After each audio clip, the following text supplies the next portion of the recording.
Isso representa muita coisa. Há alguns anos, faz tempo, viu? Faz tempo. Já estava morando em Uberlândia, já estávamos morando aqui. Aconteceu um fato da Lauane. Faz muito tempo que eu não falo dessa menina e não a vejo também, mas devo tê-la na rede social. A Lauane trabalhava com atendimento a clientes do McDonald's. E daí um dia, um PCD estava lá e ela olhou, era uma menina de atendimento, ela não tinha nem treinamento para isso. Mas ela olhou e sentiu uma dificuldade daquela pessoa, eu acho que era uma casquinha de sorvete. E daí ela parou tudo que ela estava fazendo, deixou todo o trabalho dela do lado, não pediu nem autorização para isso e foi lá auxiliar essa pessoa. Saiu na mídia. Sem saber que estava sendo filmado. Sem saber que estava sendo filmado. Então, assim, né? A intenção dela ali foi, de fato, somar ao outro. E não mídia ou nada disso. E é essa coisa genuína, né? Que quando a gente fala, faça todos os dias, né? Porque isso passa a ser um rotineiro seu. Você passa a assumir aquilo. Deixa de ser alguma coisa construída, passa a ser genuíno, né? Isso é que é legal. Acho que essa cultura toda do ESG, ela está chegando nesse momento, né? E isso esbarra, quando você fala de construção, logo me vem à mente a reputação. Sim. Que é algo que todo mundo almeja, enquanto profissional, a empresa enquanto empresa. Exatamente. E isso não tem jeito de ser falso, não tem como ser falso. Mesmo porque o digital, que é o que a gente acabou de falar aqui também, ele vai suprimir, ele vai mostrar. Sim. Se for de mentira, que é o que a gente estava comentando um pouquinho antes aqui, isso vai ser mostrado. Com certeza. Não vai ficar obscuro. Né? E essa atitude que a Ana falou é um dos pilares do ESG, que é o social, né, Carolina? Que é uma área que você tem um total domínio. Né? Sim. Boa tarde, né? Oi para você. Muito prazer estar aqui hoje com vocês.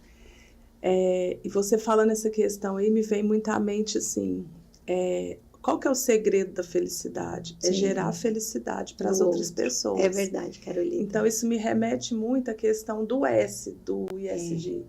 Porque quando a gente fala do social, é uma questão de responsabilidade, né? A responsabilidade social das empresas.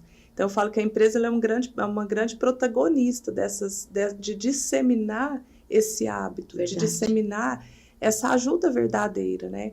E quando a gente se refere à pessoa com deficiência, né? A pessoa com alguma limitação, o nosso maior desafio é falar sobre isso, mudar a consciência. Exatamente. Que é muito assim, eu acho que é super importante a gente mudar a consciência das pessoas. Acima de tudo, né? Acima de tudo. Então, esse exemplo que você deu, essa moça, ela já tinha, às vezes, isso na alma, na criação. Isso mesmo. Às vezes, já conviveu com alguém com deficiência na família.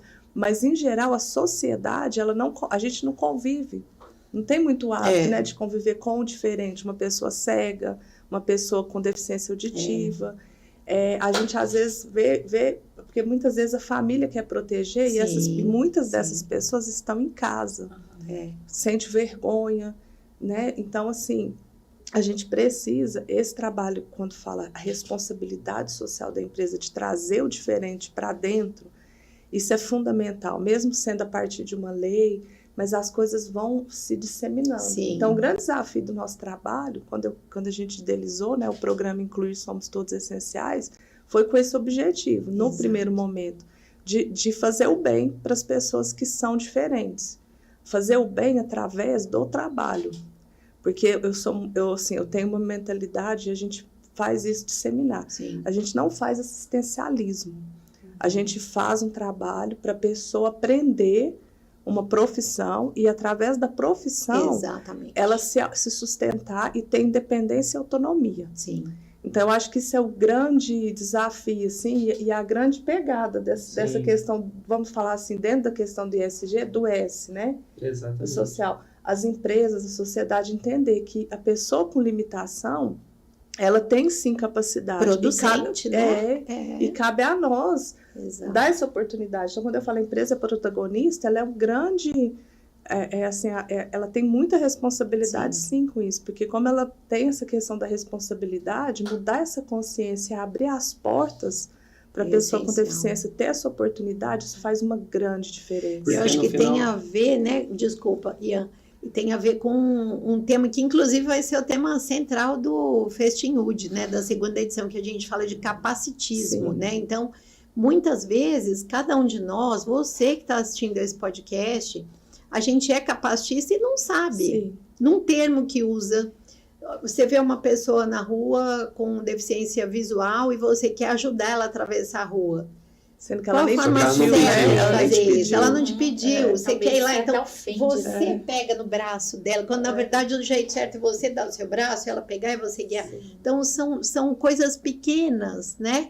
E que muitas vezes a gente tem uma atitude capacitista sem saber que foi um capacitismo. E né? tudo isso que a gente está falando é para mostrar que no final das contas todos vão ser iguais. Exatamente. Né? Todos podem namorar, todos podem praticar esporte, todos podem construir uma família e todos podem trabalhar da mesma forma. Sim.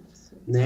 Com adaptações necessárias exatamente. E com a participação ativa das empresas. Né? Então o S ele é muito, muito importante. Com certeza. Fala, Disruptivos! Curtiu o episódio de hoje? Tá gostando dos nossos conteúdos? Já se inscreve em nosso canal, ative as notificações e não deixe de acompanhar nenhum conteúdo nosso por aqui, ok? Um grande abraço, até mais!